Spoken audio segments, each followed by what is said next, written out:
Assalamualaikum warahmatullahi wabarakatuh.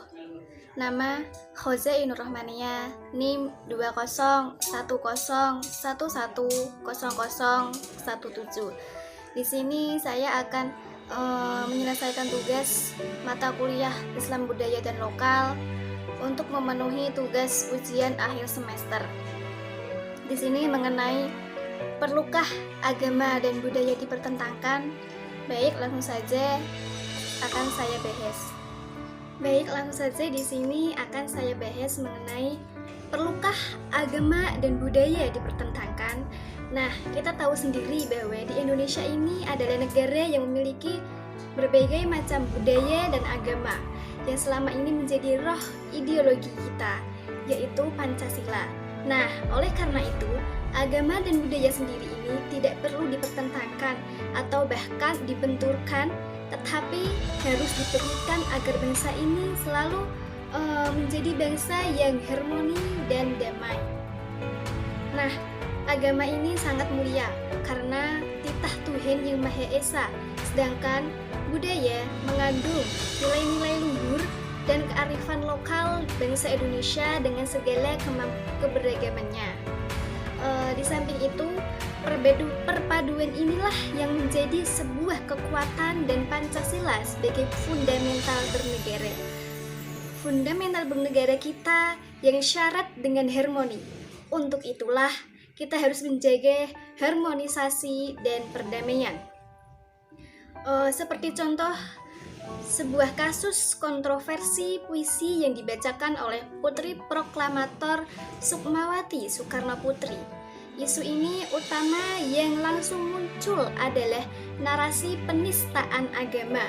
Padahal kalau ditelaah lagi, ada beberapa narasi lain sebagai dampak dari kontroversi tersebut, yaitu kontradiksi agama dan budaya. Dua entitas yang dalam khazanah Nusantara menjadi perbedaan Indonesia itu sengaja dibenturkan. Agama seolah terpisahkan, bahkan bertentangan dengan budaya. Begitu juga sebaliknya. Karena itulah integrasi agama dan budaya perlu dikuatkan kembali dengan pandangan bahwa agama ini memberi roh religius pada budaya, dan budaya ini memberi ruang kontekstualisasi ajaran agama. Nah, keduanya ini tidak bisa dipisahkan atau dicampur adukkan, tetapi tidak bisa dipisahkan apalagi dipertentangkan. Menjadi religius tidak berarti meninggalkan budaya, dan menjadi budaya tidak berarti bertentangan atau menistakan agama. Karena sangat tidak elegan bila ada kelompok atau golongan yang sengaja membenturkan masalah ini, yang bisa menimbulkan kegaduhan, apalagi benturan-benturan itu akhirnya bermuara di ranah hukum. Sebenarnya, hal-hal ini bila semua dikembalikan ke Pancasila, penyelesaiannya akan lebih mudah, yaitu dengan cara musyawarah dan mufakat. Selain itu, dunia hukum saat ini terjadi pergeseran dari hukum pidana kuno dengan hukum pidana modern. Dalam hukum pidana kuno ini, semua bertolak dari pembalasan seperti kejahatan mesti dibalas dengan hukuman. Beda dengan hukum pidana modern yang berdasar sifat humanis dan rasional, sehingga pembalasannya ini tidak semata-mata untuk membuat orang tersebut itu menjadi jera, tetapi dengan memaafkan. Bahkan memaafkan ini bisa menjadi sebuah sanksi di era masyarakat modern. Sayangnya ini di Indonesia belum. Di sini masih fokus pada supaya pelaku jera. Padahal memaafkan ini justru lebih indah dan sesuai dengan hukum Islam dan budaya Indonesia yang majemuk. Dengan memaafkan, maka harmonisasi itu akan terjadi bila akan terjadi. Nah, bila ada konflik apapun, kalau segala sesuatunya diserahkan pada proses hukum, itu tidak akan tercapai perdamaian. Kalau tidak tercapai perdamaian, maka itu akan mengingkari asas Pancasila. Padahal, sila pertama, Pancasila disebutkan bahwa ketuhanan yang Maha Esa. Berarti, semua orang berbasis kepada ketuhanan yang Maha Esa. Kemudian, sila kedua, yaitu kemanusiaan yang adil dan beradab. Ada kalimat adil, setiap tujuan hukum itu harus adil. Kalau di dalam hukuman ini tidak adil, siapa yang akan menang dan mendapatkan hukuman tersebut.